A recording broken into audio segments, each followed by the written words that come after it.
Hi, we're Immobiliser Fit. Just thought we'd do a quick video on pairing a smartphone up to the Starline i96 and i96 Pro.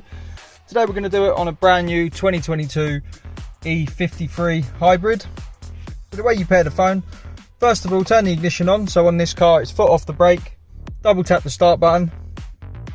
Then what we'll have to do is input our push sequence or present our old phone just to disarm it and prove that it's us. So we'll put the old code in, which we've left as simple 1, 2, 3 for the video.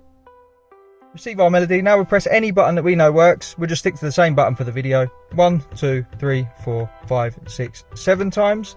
Ignition off and back on.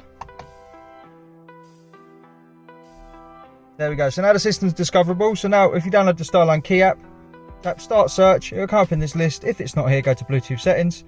Tap on that. The password is 0 6 times. So 1, 2, 3, 4, 5, 6. Tap pair. Hear a bleep from the unit, it says no connection. We tap OK. When we turn the ignition off, we'll get a bleep corresponding to the number of phones. So if you paired up 2 phones, you get 2 bleeps. In this case, it's just the 1. There we go. So now we'll turn the ignition on. Give the phone a second to pair up and connect. We'll hear the system disarm. And in a second, we'll get the key. There we go. That's the phone paired to the system. Hope this helps out some of our customers. We're Immobiliser Fit. If you need any help, give us a call on 0208 212 7393. Thanks for watching.